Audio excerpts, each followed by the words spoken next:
I'm Shelby. And I'm Wes. And this is the Hughes Hub. And today we are going to talk about homeschooling, specifically homeschooling young children.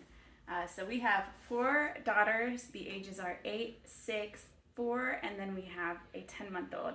And so it is very full and very, well, it can be kind of chaotic at times. Yes. It can feel like chaos, but it's good. It's the good kind of chaos. So, yeah, I wanted to talk a little bit about that. We both did because that's just kind of the season that we're in right now. And, homeschooling looks a lot different than, the public school system and how you have kids all the same age who are all learning the same thing and they all sit down and do their schoolwork. But here at our home, we have a baby who requires a lot of physical attention, and we have a 4-year-old who is hard to keep up with, and then we have 2 school-age children.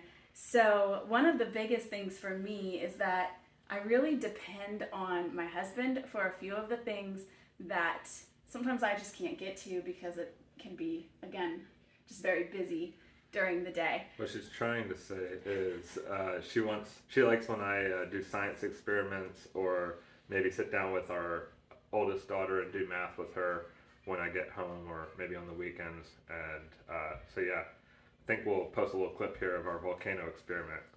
Yes. All right, it's time to mix the eruption powders. We got eruption powder A, pour it in, sodium bicarbonate, and we have eruption powder B, and we have citric acid.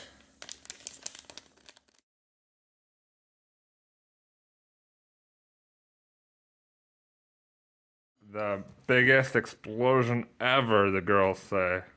Well, at least Ava says it's going to be the biggest explosion. Me too. Me too. All right, who's ready? It's gonna be the biggest. Here we go. Wait. Did you get new water? Wow. Whoa.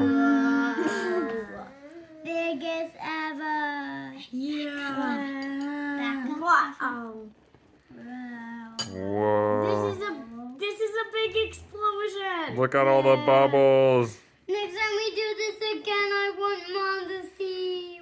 Yes, they did a volcano experiment, and I love when he does the science experiments because he's a physicist, so his mind is set up very analytically anyways, but also every science experiment pretty much is bound to make a mess, and I already feel like there's enough mess in my house. If I turned it around, we won't do that.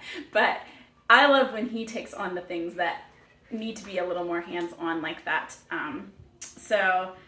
But one of the things that I wanted to talk about was how it was last year that I tried to create a homeschool classroom. A lot of people are really into having a separate space where they work on their schoolwork and then walk away from that when they're done.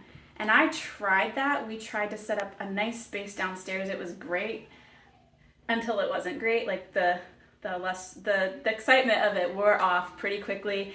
And so I think for me, it was hard because we were down in the basement, but it was also, my kids have shorter attention spans.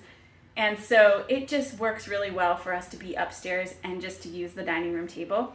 So we often do that, and we have a lot of our stuff up here that we use anyway. My kids, a lot of times the younger ones will set up their kinetic sand or their Play-Doh or just whatever is kinesthetic while I am reading to them or helping another kid with their workbook related table work.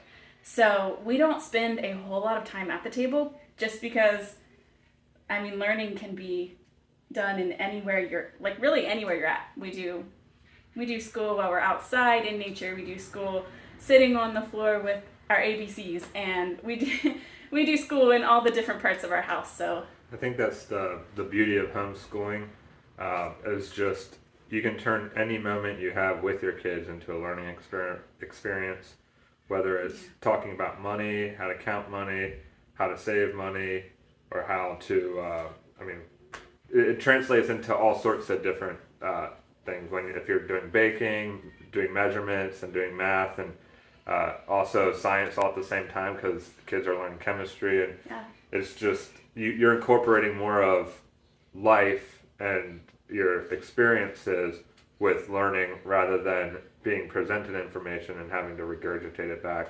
in a more public school setting. So Yeah, for sure.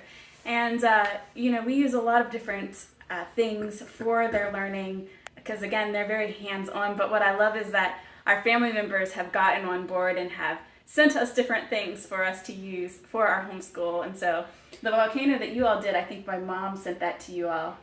And then they received a Christmas gift from their aunt. It's this microscope, which at some point maybe we'll do a video showing some of the different things that we use as homeschool resources, aside from just the book work. But this is a microscope. It's, I think, like kids microscopic wow.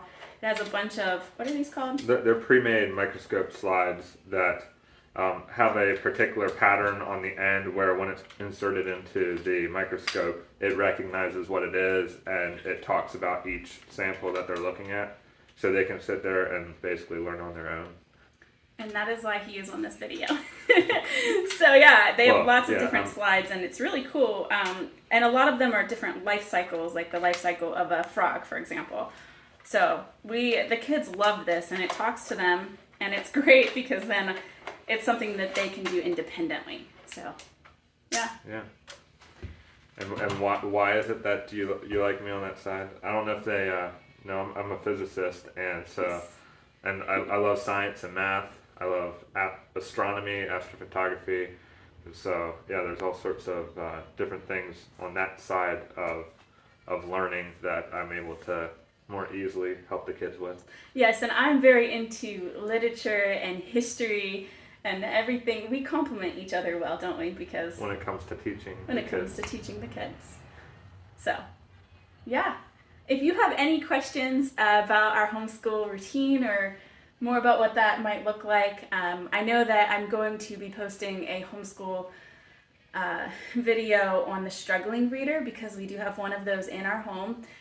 Though I will say that she is flourishing.